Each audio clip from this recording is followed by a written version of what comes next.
Welcome back, everybody, to Neutrality Studies. Today, with an update by our friend and colleague Benoît Paré, a former OSCE observer on both sides of the front in Ukraine.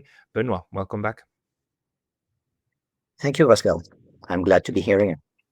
I'm glad having you again because you actually published a second book. Your first book, of course, is the one that we see to your left, What I Saw in Ukraine, where you report about your time as an observer for the OSCE, who had to work in various capacities, detailing all of the explosions and so on, and the breaches of ceasefire that were evident at the time in the Donbass. And now you came out with a book called Ukraine, the Great Manipulation, on the right side behind you in French, but it's also out in English, The Great Manipulation. Benoît, tell us a little bit about it. Why did you write a second book, and what is the focus of The Great Manipulation? Yes, thank you for that introduction. Indeed, after I finished my contract with the OSCE, which was at the end of May 2022, I had a chance actually to work as a journalist, officially, hired by a French online media called François. François used to be a big newspaper back in the 50s and 60s. But with time, it just evolved into a website. But the name is quite famous in France. So when I started to work for this online newspaper under pseudonym, because I was not willing yet to speak openly, because I had not yet made the decision to actually stop any activity linked to my previous life, working for governments, basically, or international organizations. I proposed to my new boss to make a series of articles about the allegations of war crimes committed by Russian forces in Ukraine since the start of the what the Russians call the special military operation, right? And what the West calls the invasion of Ukraine. This I worked upon pretty fast during the summer. And the thing is, by then, I wanted to focus on a series of events, starting with the bombing of the maternity in Mariupol, which happened on March 9th, 2022. And then we had the bombing of the theater in Mariupol just like a week later. And furthermore, we had, the big thing, the Bucha events, the so-called Bucha massacre, which was a turning point in the war, in the new war in Ukraine, because we know from then on, the negotiations that were being held in Istanbul were basically stopped. I will come back to that. And parallel to that, there was another hot topic, which were the allegations of mass rapes committed by Russian troops in Ukraine. It went somehow parallel to the Bucha narrative, and it lasted for months.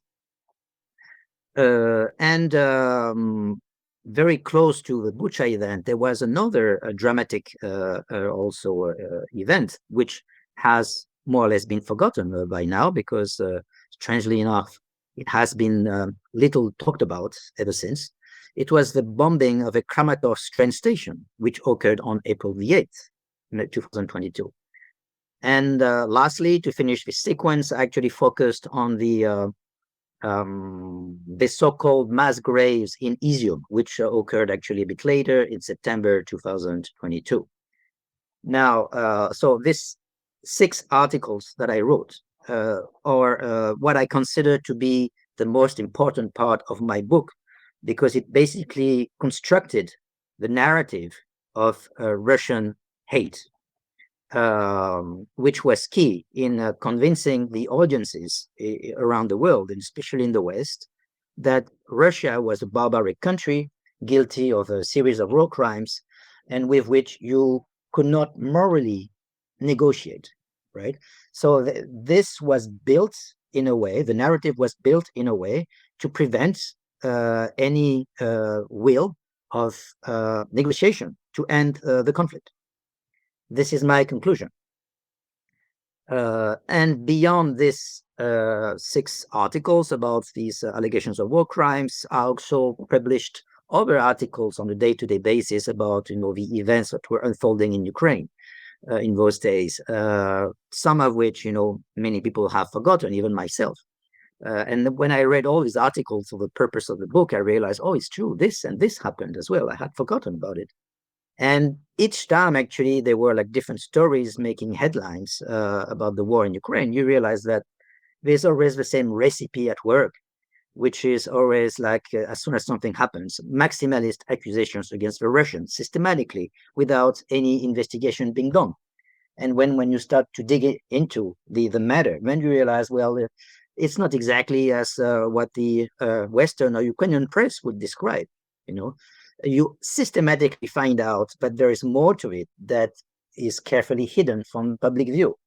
So I was doing systematically this work of offering, summarizing the Western view of every event, and then trying to find out what is the Russian viewpoint about the same events. And for this, you had to dig into social networks, usually like Telegram or Twitter in those days, because in most of the cases, the Russian viewpoint was like ignored, right? So you had to search for it. And I thought, if this is a basic work of a journalist or the researcher, whenever if anything happened, you have to offer different versions of events, because you know that in times of war, the first thing that dies is truth. Truth is the first victim of every conflict. And I've been, working in this field for long enough to know how true this is. I discovered this reality since I was like a young observer in Bosnia-Herzegovina during just after the civil war there. Actually, we were more than observers when I was working with OSCE there. We were like actors. But yeah, I know this reality, I've known this reality for the last 30 years.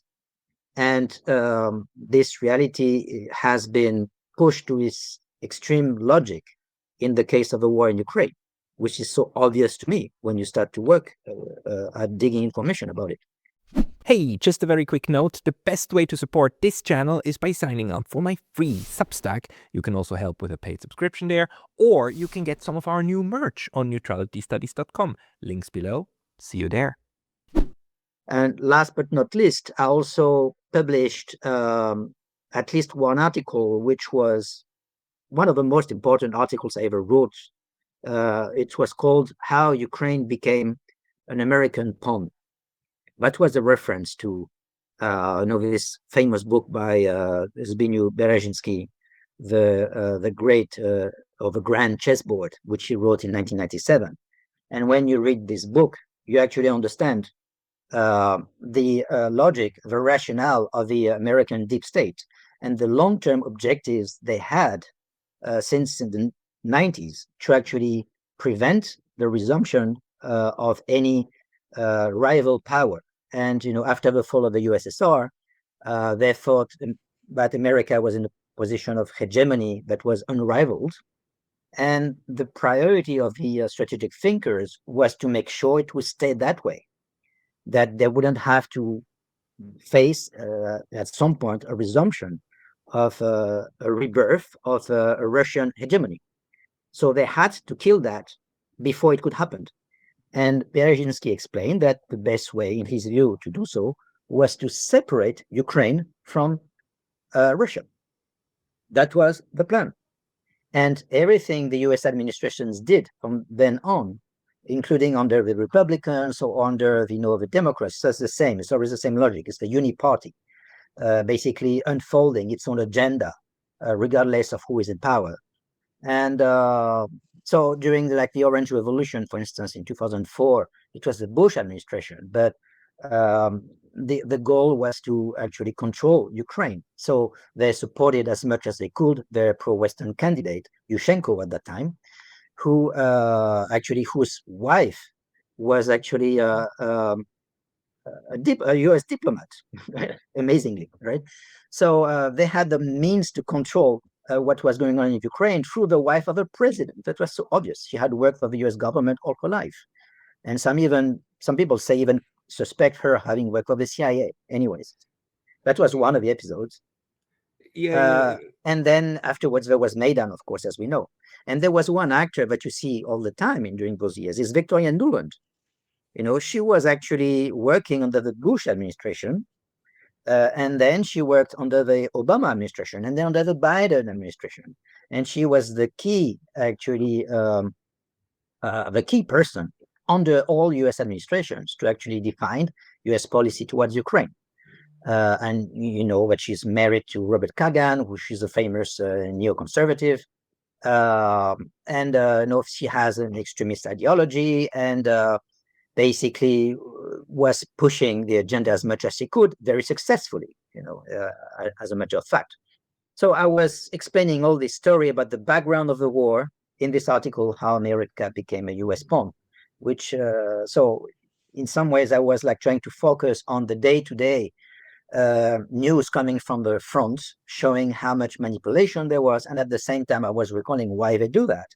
They do that because they have strategic objectives, which is to weaken Russia and to separate it from Ukraine. And beyond that, the objective was to prevent any rapprochement between Russia and Germany or Russia and the European Union, because they knew that the actually cooperation of the two could be a threat to American hegemony. So this had to be prevented at any cost.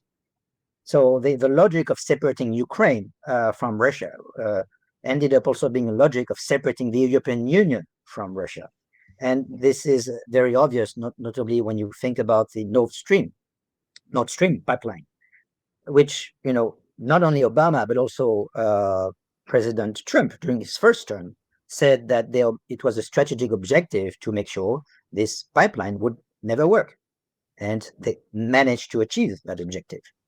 And yet at the same time, going back to manipulation, they managed to spread the message in the mainstream media that this was actually the Russians who did it, which is, incredible, and showing, that they were not afraid of coming up with absurd narratives. We have a saying in French, which is, the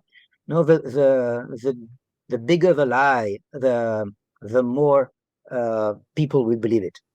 Yeah. Which is like, sounds like counterintuitive, but reality shows that it is efficient.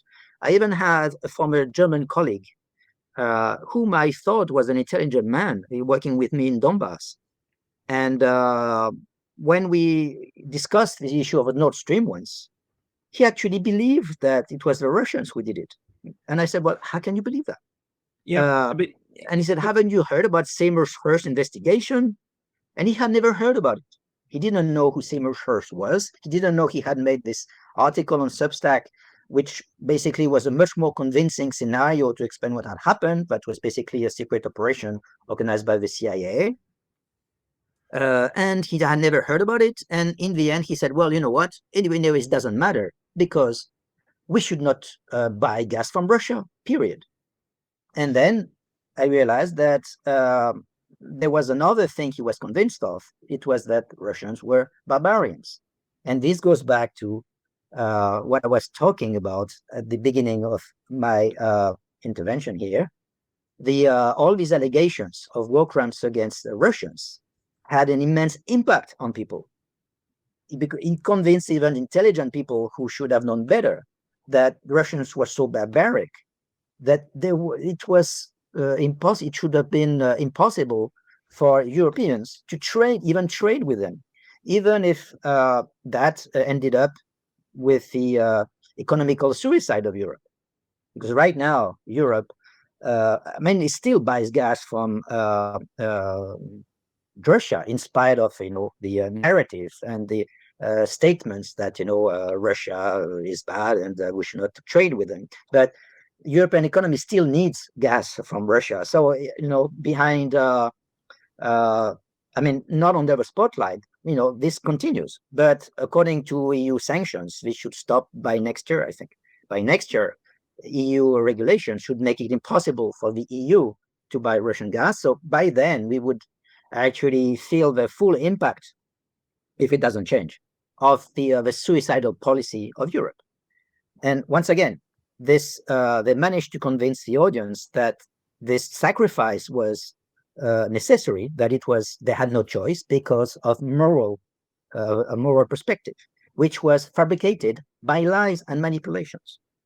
Now, going back to these events, which basically helped to construct the narrative, it started with, as I said, Mariupol maternity hospital. The thing is, since I've been working in Mariupol for 2 years and 4 months, I'm quite familiar with the city.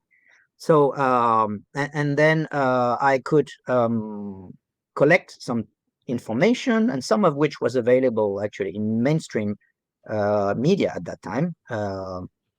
And there were two important elements about the maternity hospital story. One was a statement of a woman from Donbass who had actually been her picture taken by the Ukrainian journalist from Associated Press.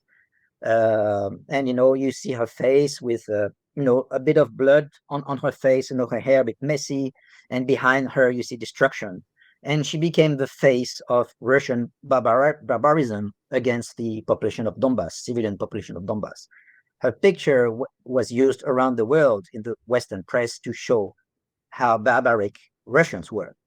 And that woman actually later on basically explained that the maternity hospital where she had just delivered her baby was actually partially occupied by Ukrainian forces, which, when you are familiar with humanitarian law, actually, like I was, because I was trained about it when I was deployed in Ukraine. I was trained about it by the ICRC, the International Committee of the Red Cross, with special lessons about it. And, normally a hospital or a school is a protected object under humanitarian law. However, when this object becomes occupied by a military force, it loses its status as a protected object. So in this case, you can argue that actually from the moment the Ukrainian military started to occupy these premises, it became a legitimate target for the Russians, unfortunately. And now why did the Ukrainian military decided to occupy the premises? Because in those days, there was no more electricity in the city. But the hospital had solar panels on the roof, which made it a very strategic building to occupy. Right. So according to that witness, they basically the Ukrainian military basically reorganized, the everything inside the maternity hospital. They decided to occupy some floors, and they relocated the women in a different branch, and the husbands also were relocated in a different branch in the basement, as I recall. But still, they were occupying a part of it. Now, when the bombing occurs, nobody told you that the building was partially occupied by the military. Now, then there was another testimony by a policeman who was also interviewed by Associated Press in those days. And then I did some research and I found further interviews from this guy in different media. And he actually explained that when he arrived on the spot, there were already soldiers at the maternity hospital and more policemen. And he doesn't explain why they were here before he arrived. And then in a subsequent interview, he says that when the Russian military, Russian foot soldiers actually arrived on location 2 days later, the people who were fighting from inside the maternity hospital were soldiers from Azov. Right. So showing that they were again using the premises for military purposes 2 days afterwards. So it's not difficult to make the links here. So it somehow would confirm that they were already there 2 days before. All right. So it all makes sense. But that part of the story was, of course, carefully avoided by the mainstream media. They never covered it. And in the meantime, the documentary made by the Associated Press became an Oscar-winning film that was shown worldwide to show how barbaric Russians were. So this is how it all started. Now, it's important also to mention that at this stage, I don't think the Ukrainian side actually wanted to organize a false flag operation. From the elements I gathered, I do believe there's a huge crater like 50 meters away from the a maternity hospital. So something exploded there, and most likely it was an aerial bomb, because artillery doesn't make craters so big from experience. And I've seen so many craters, none of them creates something so big. Anyways, but I think this gave them some idea. Oh, see how we can use information for our information war against Russia to gather support in the West. And 1 week later, about 1 week later, we had another explosion in the theater of Mariupol. Now, I'm very familiar with this theater. I then went there myself to see a concert when I was working there. It was like the nicest building in Mariupol. It was an iconic building. And it was known that it was used as a places for displaced person requesting before they were evacuated. Now, it made no sense for Russians to destroy this building. Yet, well, we were told to believe that they did so. And we were even told to believe that not only they did so, but they actually killed. The first figure was given 300 civilians who had taken refuge inside, and second information was 600. And where does that come from? 300 civilian casualties came from the mayor of the city, who was exiled in Zaporizhia at that moment. So he had no clue. He just gave a figure, based on his own assessment, which was not based on observation. And then the figure of 600 was again given by the same journalist from Associated Press, based on interviews he had made about displaced persons from Mariupol who had arrived in Kiev by then. So he talked to them in Kiev, and they told him, oh, in the building, there were, so many people. And so he based his evaluation of how many victims there were based on the testimonies by the people. And these figures, 300 and 600, were shared worldwide to show, look, basically the Russian military is killing civilians by the hundreds for no reason, just because they want to kill them, right? That was like the narrative that was spread worldwide. But actually, afterwards, there was an investigation done by Amnesty International about this. And the fact that I wrote 4 months after the facts actually helped to have a different point of view about what happened. Because this report by Amnesty International came out, as I recall, in July, 3 months afterwards. And I read it entirely. Now, it's very interesting, this reporting, for various reasons. But it has to be said that, again, they did not have a chance to be on the spot. So they had also to make an evaluation from a distance. Again, by interviewing people who allegedly were on the spot when the event occurred, like Associated Press did. And according to Amnesty International, they are, even though they interviewed about 20 people, only a couple of them, 2 or 3, mentioned that they heard or saw a Russian fighter jet actually bomb the theater. Only a couple out of the 20 people they interviewed, from recollection. And by then I said, okay, it would be really interesting actually to talk to these witnesses.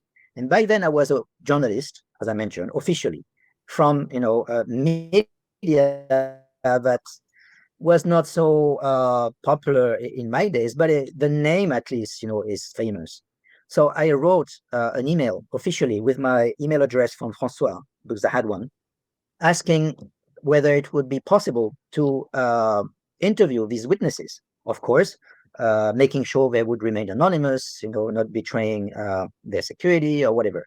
This kind of thing I would do when I was working for ACE, for instance. You're used to that. Like, it's very important to respect the do no harm principle when you talk to witnesses. So, I try to give them, maximum amount of, how can I say, arguments so that I would not endanger the witnesses. And I never had any answer about that. Now, okay, you may wonder, they decided not to answer because already the newspaper I was working for had an image of a conspiracy theorist newspaper because of the line it had followed during the COVID period. So they may have decided, oh, it's not worth to talk to these people. Who cares? We only talk to mainstream press. That's one possibility. Or the other possibility is that actually, well, That's actually what the hypothesis I had. Maybe these people lied or they don't exist. They, because if we can't access them, then I can have a legitimate doubt about whether these people exist. So and we haven't seen their pictures, so are they real? So you wonder. So I was left in a bit of limbo about this specific issue, about whether these testimonies were real. And 1 month later, something very interesting happened, because Amnesty International released another report about the fact that actually the Ukrainian military was occupying schools on a massive scales when it was fighting its war, which, as I said earlier, occupying schools is supposed to be sort of a war crime, because it's supposed to be a protected object. But actually, they were doing that before, during the war in Donbass. We actually, with the OSCE mission in Ukraine, we were monitoring the situation. And I can confirm you that there were maybe a dozen schools occupied in those days mainly by the Ukrainian forces. A couple were occupied also by the separatists, but most of them were occupied by the Ukrainian military. But nobody cared in those days. And now it was Amnesty International revealing. And then this made a scandal in Ukraine, but not only in Ukraine, also in the Western world, because it was the first time that an NGO, that a Western NGO, actually dared to criticize, even in a limited way, the Ukrainian military, but back then had the status of heroic warriors. And the argument was that, how dare you criticize heroic warriors who defend democracy against barbarism? And even the head of Amnesty International in Ukraine actually challenged that report from her own NGO, and to the point that she actually resigned publicly, and she published her letter of resignation on her Facebook page. And according to her, all the staff from Amnesty International Ukraine resigned as a sign of protest, not because they challenge the facts, but because they say, as Ukrainians, we cannot accept that our organization criticizes our military. We cannot accept that, because you don't know what it is to fight for survival or whatever. This is kind of line of defense. But okay, I understand that emotionally it was challenging for them, but it doesn't mean it was factually wrong, right? And it showed that when people are too emotionally involved in a conflict, they are not able to have an objective description of what's going on. And then I thought, well, who actually interviewed the alleged witnesses about the Mariupol theater? Most probably the same people, like Amnesty International Ukraine. Same people who say that you're not allowed to report facts that actually put the Ukrainian military under a bad light. So, and then the idea came to my mind, well, how can we trust these people about what they wrote about the Mariupol theater? And then this actually, in my view, emphasize the suspicions that I had about whether the witnesses they quoted in their report about the Mariupol theater, whether these people were real or not, or whether the testimonies were properly actually reported. You have legitimate doubt, in my view, about it. And as long as they never answer to my question, these doubts remain.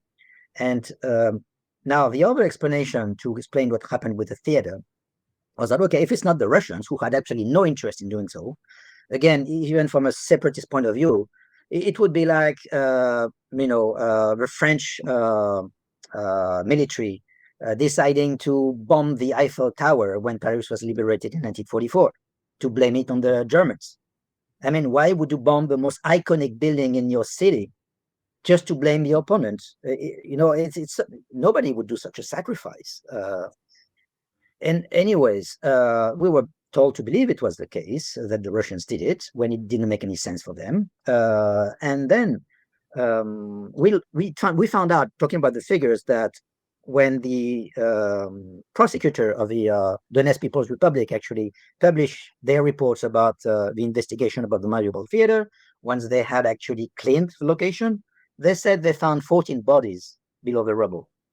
And actually, 14 bodies is close to the number of civilian casualties identified by Amnesty International. Amnesty International only identified 12 victims. They said there's probably more, but they only could identify 12 victims, so far away from 300 or 600, right? And Amnesty International explained that that's one actually honest part in their report. They explained that the building had actually been evacuated 2 days before, massively, because by that moment, 2 days before, both Ukrainian and Russians had agreed to open green corridors so that the people could evacuate in massive numbers. So there were only a few dozen people remaining in the building, maybe less. So that's, just to correct the figures about the facts, but nobody in the Western press ever, from my knowledge, ever actually brought this information put forward by Amnesty International that they could only identify 12 victims. No, we prefer the people to believe that 600 people died, because that actually helps the narrative that Russians are barbarians. And last point, so if it's not the Russian, who else? Well, then comes the option of the false flag operation. So it is actually the option that the people in the People's Republic of Donetsk think is the most likely explanation. That is the statement, for instance, of the woman who is in charge of the ombudsperson for the Donetsk People's Republic, who actually oversaw all the issues with the victims of war. I actually confessed that it is an intimate conviction that this was an operation done by the Ukrainian side, and most probably by Azov, who was, as we know, occupying many buildings in the city, as a way to start a massive propaganda campaign against the Russians. That's the story that nobody actually has explained to us, which I actually wrote down in details in my book. And this is how the whole propaganda machine started against the Russians. And then next step was Bucha. Now, Bucha is a bit more complex because it's not a single event. We're basically talking about civilian casualties that occurred over a period of about 3 weeks, almost a month. People who died under different circumstances in different parts of the cities. And, evidence suggests that some of them, at least some of them, were probably killed by the Russian military. Whether that was a war crime or not is subject to discussion. But there's a famous video, for instance, when you see a Russian armored vehicle actually firing at one guy who's actually just riding a bicycle. Yeah. And he just happens to appear at the corner. And at that moment, that the Russian military is just like on the very front line. And they probably think that everything that moves is a potential threat. And in those cases, what militaries all around the world tend to do is that when they perceive a potential threat, they shoot first. The American military does that systematically. And I know it for fact because I work with them in Afghanistan. As soon as the US military perceives a threat, they have authorization to shoot before checking whether it's a legitimate threat or not, And so the Russians did the same. But when the Russians do it, immediately they accuse the war crimes. Anyways, this is complex what happened in Bucha, because then there are other events. At some points, there's a video that was like publicized worldwide, including by the New York Times, or actually pictures of like 8 men dressed in civilian clothes that are escorted by the Russian military. And then it seems that you see the same people shot dead behind the building that we are told was occupied by the Russian military. So it looks like these people were executed. We're also told they weren't actually not really civilians, but they were members of the territorial defense. And the territorial defense was a unit actually organized by Ukrainian authorities just a few weeks before the start of the special military operation. Now, I was familiar with it because I had interviewed a Ukrainian colonel who was in charge of this territorial defense organization for the southern region, the 5 oblasts in the south. And I interviewed him like 1 week before the start of the special military operation. And I knew how they were operating. And he said they were in the process of recruiting hundreds, thousands of people, but they had not yet had time to recruit them, not to give them equipment.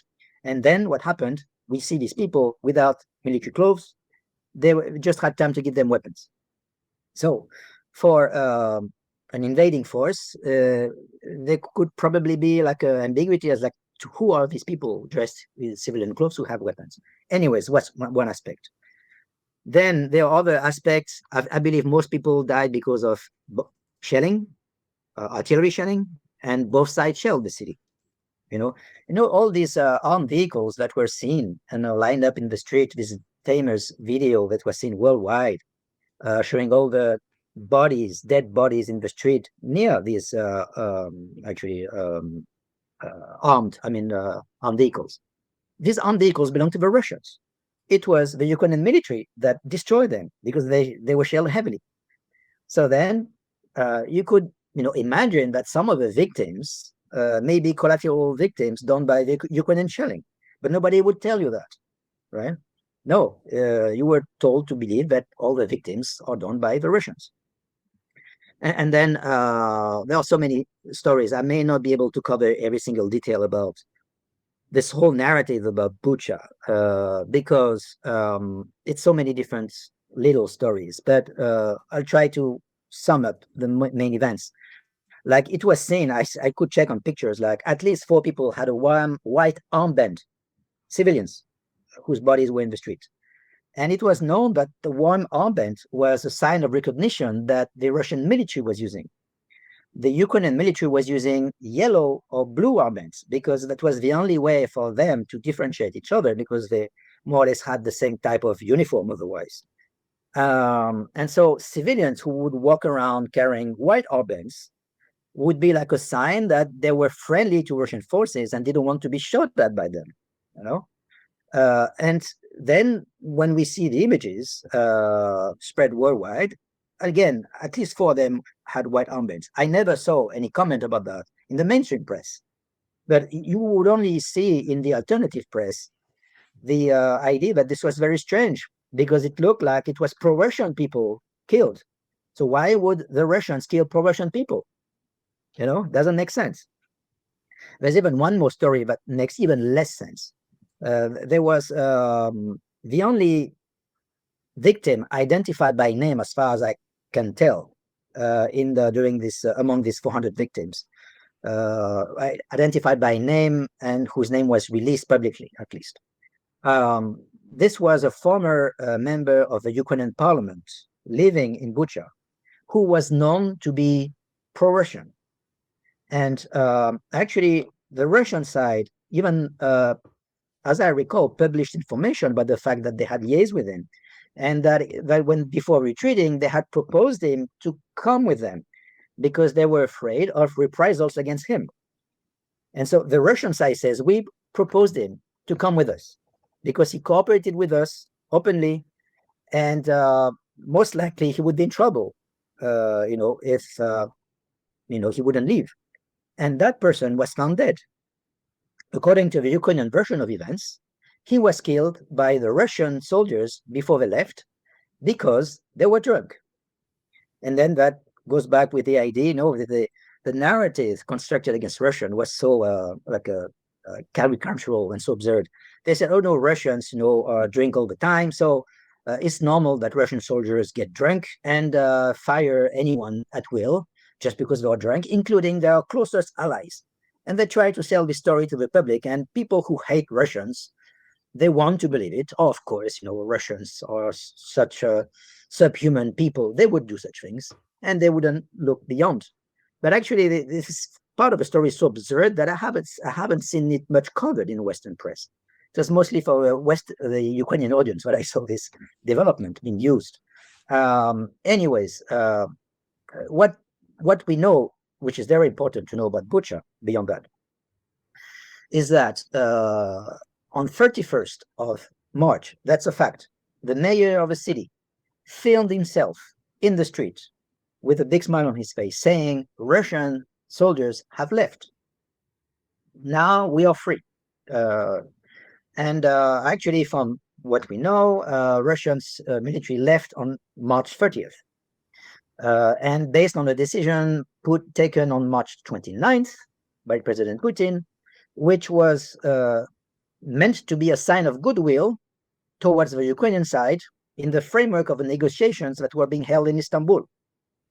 Because in those days, this we learned, months afterwards. We didn't know at that time. But the negotiations in Istanbul actually had reached a point when the Russians were ready to actually withdraw from all the positions they had taken since the start of the special military operation, with the possible exception of Donbass, where it was said it would be treated separately and the status of Donbass would be dealt with, years later, same as Crimea. So they tried to avoid settling once and for all the status of Donbass and Crimea, but they said they were ready to withdraw anywhere else in exchange of Ukraine recognizing, making commitments never to join NATO. This was the number one reason why Russia went to war, And every serious person who knows a thing or two about this war knows this fact. It had been known for decades before that. Even myself, when I was working at the French Ministry of Defense in 2007, I knew that this was a fact, that Ukraine joining NATO would be a red line for Moscow, and red line in diplomatic language means ready to go to war for. 2007, I knew that for a fact. It was written by the French ambassador in Moscow. I read the telegram because of my functions at that time. So I knew this. But, then it was somehow put on the side and ignored as if this never happened, and that the attack came out of the blue just because Russia wanted to conquer more territory. Anyways, so the Istanbul Accord were almost ready to be signed. There was just one piece that they had not agreed upon, which was what the size of the Ukrainian military should be. And according to what we read afterwards, this last bit was supposed to be discussed at the level of the presidents between Zelensky and Putin directly. But otherwise, and this was confirmed by the way about Arestovich and Arakania, who were both senior strategic advisor to Zelensky and the head of the Servant of the People caucus in the Ukrainian parliament, which is basic Zelensky's party, both confirmed that this was the state of negotiations back then. So, it's not like conspiracy theory or false information to make these claims. So in this context, because this promise was so unbelievable, even from an outside observer, so does really Putin mean it when he says we're ready to withdraw our forces? So he said, okay, well, I'm going to show you. And he decided to withdraw all the forces from the north of Ukraine, not only from Bucha, but all the way back to the borders. It's as a sign of goodwill. And they use that, in my opinion, as a way actually to build a narrative against Russia. So what was meant as a goodwill from their side ended up being an opportunity to build a narrative showing them as even more barbaric as before. It was like one more layer of accusations after the Mariupol events. And this one was meant to be a turning point. That's, I believe, what happened. How it happened. As I said, March 31st, the mayor says Russian troops are gone. He doesn't mention any actually existence of dead bodies in the street.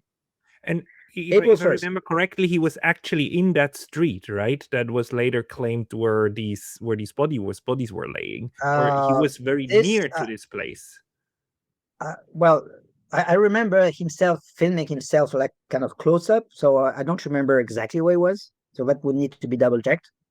But I'm not entirely sure about that. So that would need to be checked. Okay. But anyways, the following day, April 1st, you have officials from the Bucha municipality, one of them wearing a uniform, who actually mentioned that they actually want people not to go out because there will be clearing operations done by the Ukrainian security forces looking for Ukrainian saboteurs left behind. Initially for my book, I had used, for the article which I used in the book, I had used a video statement That when I checked, this video statement was no more available. It was gone. So I made some further research, and I found out that the same statement could be found on a Ukrainian newspaper, online newspaper, and even with the name of the two people who spoke on April 1st. So it's a fact. Ukrainian officials warned that there would be cleaning operations done by Ukrainian security forces from April 1st. And then April 2nd, you see a video. It was published in the evening, according to the source. Video of a man called, actually, I forgot his real name, but his nickname, war name, was Botsman. And this Botsman guy, according to Ukrainian sources themselves, was a neo-Nazi with a criminal background, accused of having executed people, but somehow never sentenced because he always managed to, escape. And all the people around him were basically neo-Nazis following the same ideology. Criminals and neo-Nazis. And this person actually published a video from his own, how you call these cameras? That I forgot how they called. The camera, helmet camera. Like a body cam. I forgot. There's a special brand for it, but okay, he has a body cam, and he published a video from his body cam, which basically shows what he sees, and you can hear his voice on top of it. And you actually recognize that he actually walks in this very street with the destroyed armed vehicles. And he doesn't say anything about dead bodies. But you hear a voice in the background, and this was confirmed by several sources. One of the guys, we assume it's one of his guys, one of his soldiers, who says, "Hey, if we see a guy who doesn't wear the blue or yellow armband, do we have permission to shoot?" And he answers is, "Hell yeah." And okay. And he publishes that probably as a kind of a warning, and probably also to say, okay, well, for people intelligent enough, this is what we did, right? But of course, this video was completely made invisible by Western media.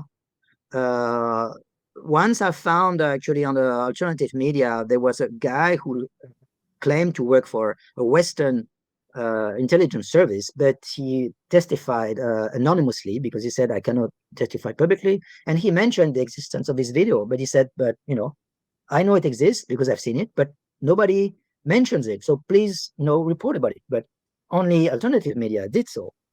And I saw the same video, so I knew this guy was telling the truth.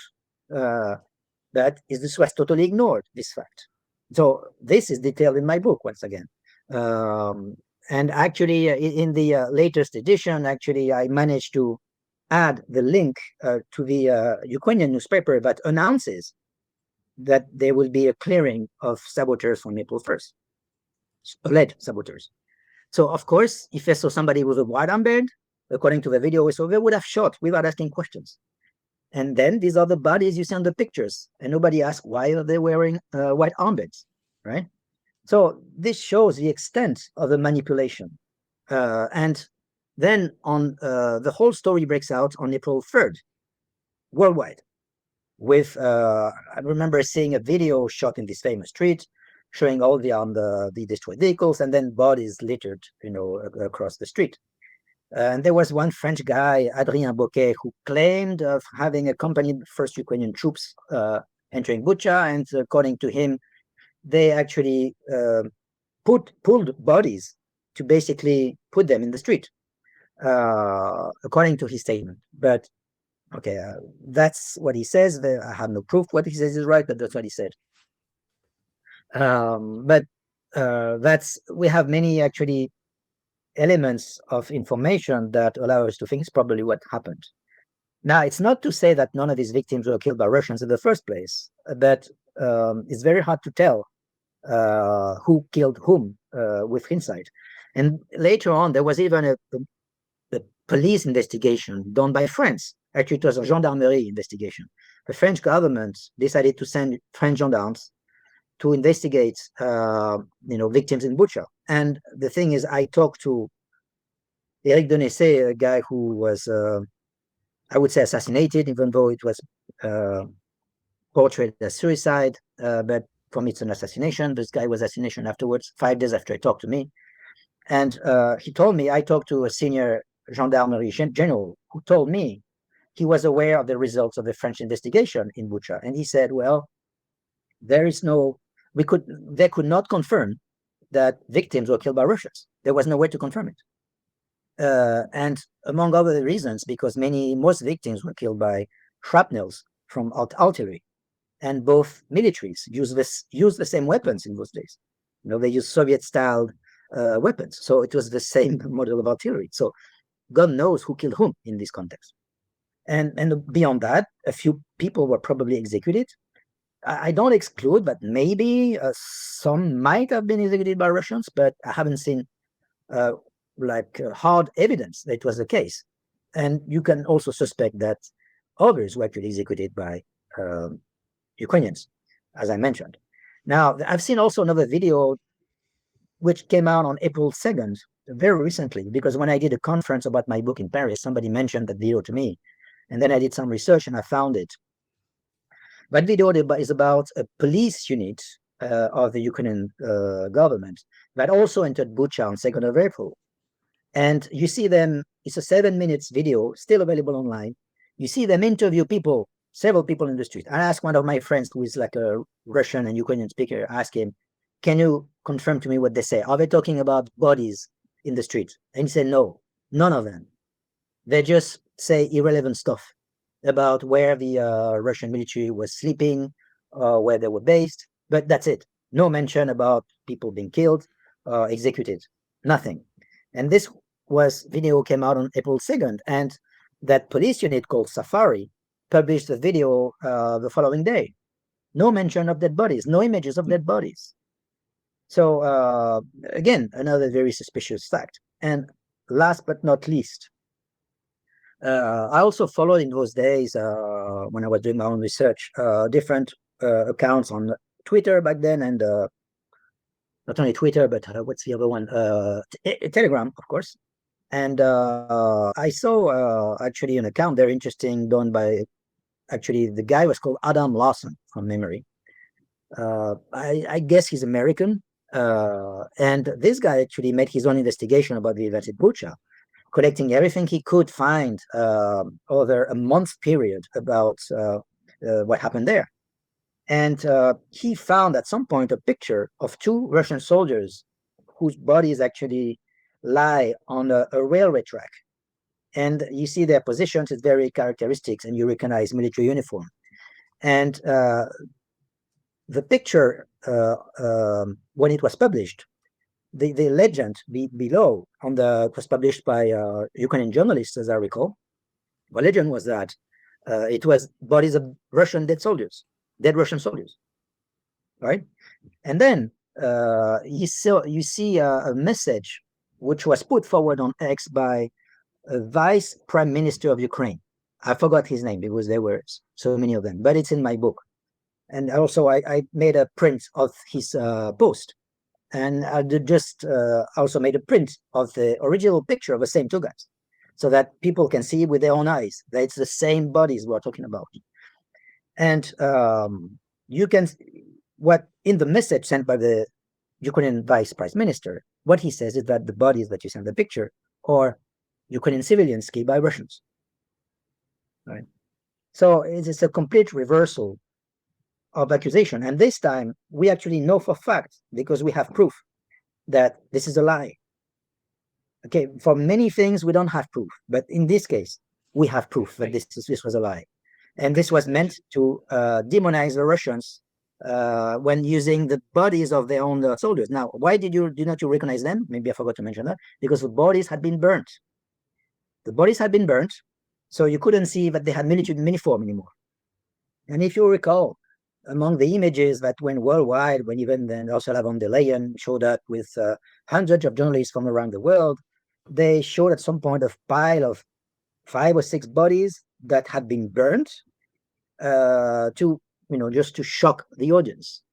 And okay, so when you burn the bodies, it's a very convenient way to prevent easy identification of these people. Then you need forensic to identify who it is. And actually, the Russian side has always complained that the official results of the identification of the victims have never been made public. Never. They requested this information to the UN, OHCHR, I believe, and OHCHR said, no, we don't release such information to protect the victims. I mean, once they're dead, how does that protect them, right? So it looks like, I mean, maybe if names were published, you could see actually these people who were dead, many were not like pro Russian or pro Ukrainian. Well, pro Ukrainian. You could actually maybe guess on which side they were standing, and then realize that most probably they were killed by the Ukrainian side and not the Russian side. That this information we will never get because it is withheld, right? So that's a summary to explain how we have enough information to conclude that this was a huge manipulation, what happened in Bucha. Last but not least, the role of the British government. And I verified this afterwards because I saw a statement from Scott Ritter, who is famous, former weapon inspector in Iraq, very critical of US policy now. And in one of his statements on his Telegram channel, he said, oh, it is MI6 that organized Bucha. And I wrote back and I said, well, how can you claim that? I mean, do you have evidence? And actually his assistant answered me. And she said, well, just look at the statements from the head of MI6 on that very day. So I actually checked. And it is very unusual of the head of a big intelligence agency to publish a public statement on the very day such an event occurs, when there hasn't been any time to verify the facts. Normally, an intelligence service worthy of its name is supposed to check facts before spreading propaganda. Well, you could say that now they are more at propaganda agencies than anything else. But ideally, they're not supposed to do propaganda agencies. They are supposed to check facts to inform their governments about what's going on, the reality on the ground. And before anybody could check anything, he published a statement accusing the Russians, which actually was a reaction to what his own Minister of Foreign Affairs, Liz Truss at that time, had published. Liz Truss was even more radical in immediately from April 3rd accusing the Russians of war crimes in Bucha. Again, just when the bodies had been discovered, like 2 hours before. Immediately she reacted, which is, again, very unusual, and which shows that there was an intent to actually use this information as a way to build a narrative to show how the Russians were barbarians. And the British press also, on the very day of the following day, actually was as extreme. The titles I collected in my book were extreme, accusing the Russians of being worse than Nazis and so forth, which for the British audience speaks a lot, right? Because of what happened to Bucha. Immediately, there was a massive maximalist campaign of accusations of massive war crimes against the Russians. Immediately. This is the proof, in my view, but this was all coordinated and organized. There is no other explanation possible, because it all happens on the same day, at the same time. And the fact that it was so extreme from the UK actually adds fuel to the idea that they had their own hand in it. Now, I haven't seen hard evidence that it was the case, but we have enough evidence of what we can see, which basically tells us that this is highly probable that they were involved in organizing this whole thing. And again, we know that a few days later, Boris Johnson comes to Kiev to convince Zelensky not to negotiate with the Russians, to give up on the Istanbul Accord. It was April the 9th. And what happens just before that? That's my last point. There was the bombing of the Kramatorsk train station on April the 8th.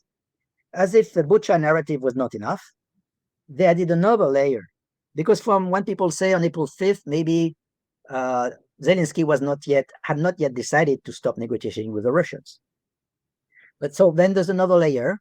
April 8th, 50 people, civilians, are killed by a strike on the Kramatorsk train station. On the day, there was a massive evacuation of civilians, which had been publicized. And of course, the Russians are accused. But, I found like the statement of Denis Pushilin, who was and still is the head of the the Donetsk People's Republic, the separatists.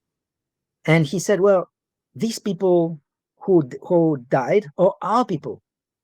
Why would we want to kill our own people? We consider these people to be our own people. Why would we want to kill them? And he says, for him, it was obviously a manipulation by the Ukrainians to, again, once more, uh, demonize the Russians and the separatists. And, you have to remember that Kramatorsk was one of the first cities that the separatists occupied in April of 2014. And they had to withdraw under pressure of the Ukrainian military. But they always had the will to come back because they considered it was theirs. And so it didn't make any sense from them to shell that place, first thing. But actually, Scott Ritter, him again, he actually made the point that the missile that was used, the Toshka-U, was a missile with sub-ammunitions, right? And the way it works is that when it's in flight, at some point the sub-ammunitions are released, and because of the law of physics, they end up going further away than the tail of the missile that stays behind. But he says that when you actually draw a line between the explosive charge and the tail of a missile, if you draw this line, you can draw it all further back to the origin of fire. Actually, I did exactly as he suggested, and I did that on Google Earth.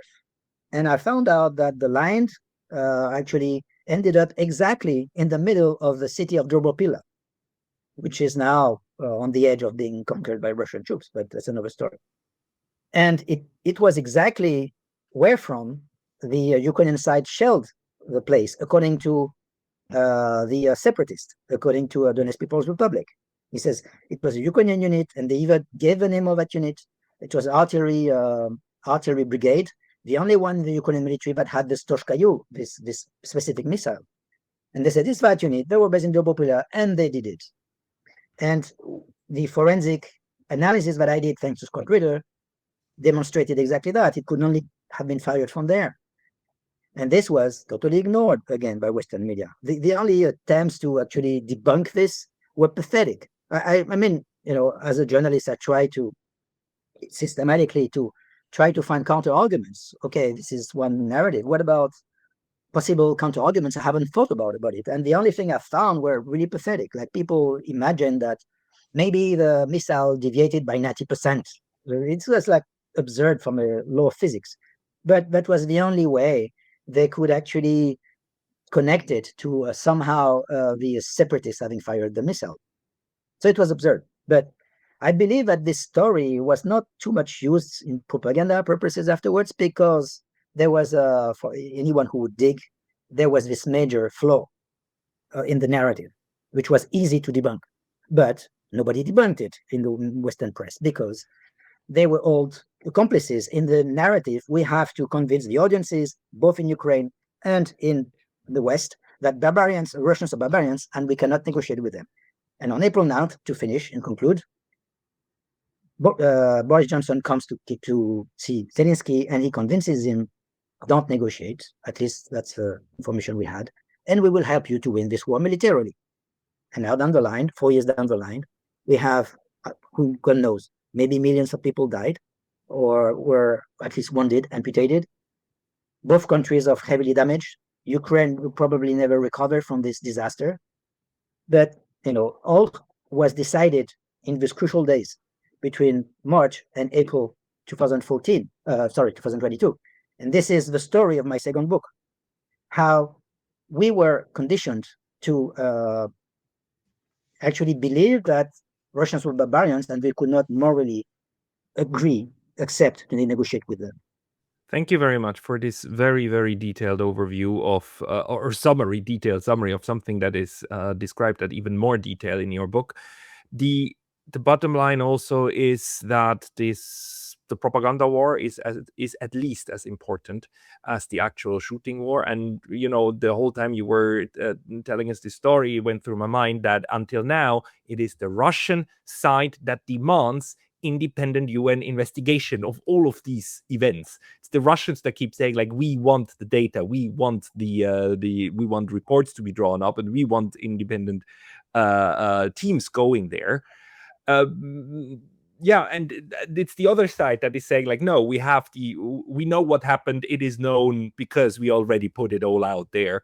So this is the reason why we in our own on our bubble here, like discussing what actually happened and what the reasons for this war are, so frustrated, because these things could be investigated, and these things we've had that in the past many times. You know how with the war in Georgia 2008, the European Union actually asked the Swiss diplomat Heidi Tagliavini to come up with to go and research what happened. She came up with a report which actually did put blame on basically all sides, but it very importantly uncovered that no, the first shots were shot by the Saakashvili government, period. There's just no way around that, and this is a very important pieces of information, but that's what now 20 years later is not possible anymore. You cannot have independent investigations anymore because they have too much influence over public perception, and this great manipulation is going on, and it is not a conspiracy theory that there are people who want to do that, because they even tell us so. NATO talks about and publishes about cognitive warfare and how important it is to control not only the narrative abroad but also the narrative at home. They officially do so. That's the insane part about it. But Benoit, just in closing, and maybe not more than 2 or 3 minutes, but what do you think is what is your distilled conclusion of how this war has been fought on the propaganda front, on the manipulation front, and what should we be aware of when we listen again to the news coming out about warfare that the West is conducting? Yes, interesting question. Just very briefly, reacting to what you just said. When I was in Mariupol, I had a chance to meet a senior official from OHCHR, the Office of the High Commissioner for Human Rights, which basically is the body that oversaw the investigation in Bucha.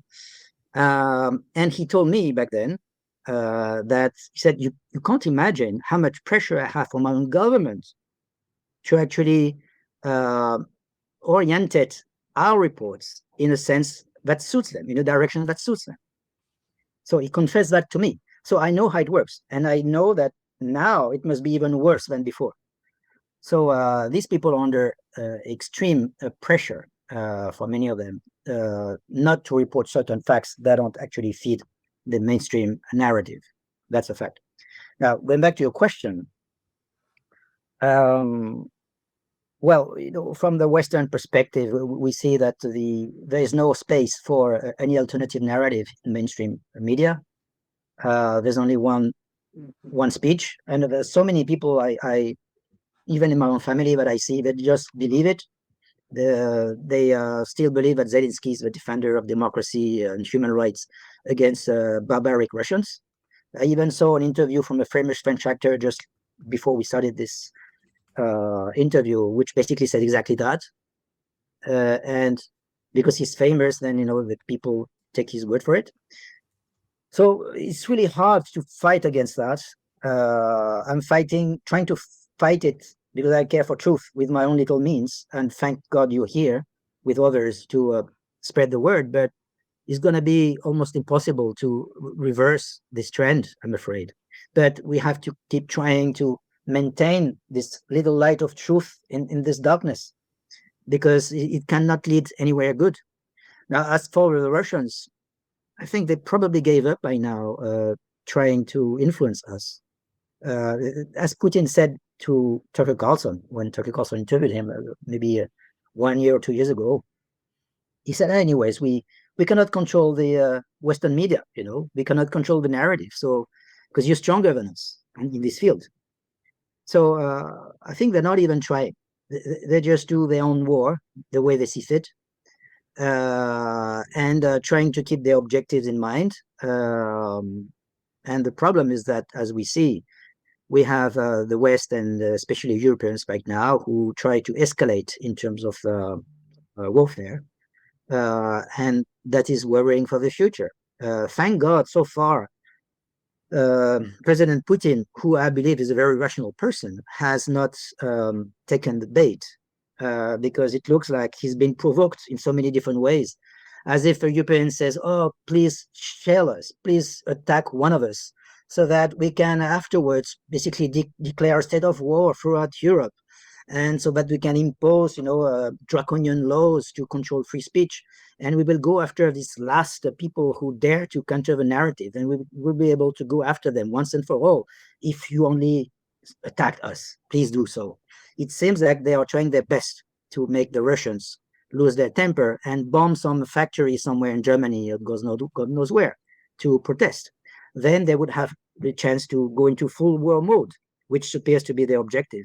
Not necessarily to win the war, but to have a conflict that they can rely upon to maintain a totalitarian control on the populations. It's a bit of a 1984 scenario when you think about it.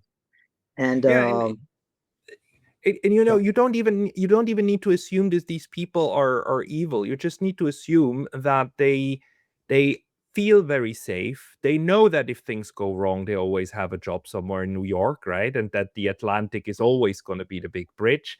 And that, you can be Churchill, right? And the worst things worse, you're Churchill who lost the war and is now a government in exile. And it's very, very sick. But if that's the mode you're in, then you will try whatever you can in order to finally fight the big fight, to be the Churchill, to have the opportunity to rise to the occasion, because you live in this fiction world, but you do believe that you are on the good side of history. And that fighting the Russians, not necessarily winning, but fighting them is such an important thing. And that's why the good narrative needs to go out, that the right things need to believe. And even if Bucha didn't happen the way that it was narrated, that's how it should have happened. And that's what should be believed, because that's the good thing. And in my view, this is how the moral view of the world destroys the world. But you're absolutely right that we need to work on the actual facts in order to stop this kind of nonsense, because it's also a nonsense of the brain of certain people. The very last word goes to you, Benoit. Where should people find you to follow your work? Well, my books are available on Amazon. I would assume from any country as of now. And that's basically the only place where the English version is available, Amazon. Mm. Good. Everybody, I will put the Amazon links to both of Benoit's books into the description box below, and we will certainly have him back. By the way, if you're listening to this in French, Benoit is now starting to do interviews in French with knowledgeable people, and we put that on the French channel. So please stay tuned for more from Benoît Paré. Benoit, thank you so much for your time today. Thank you so much as well.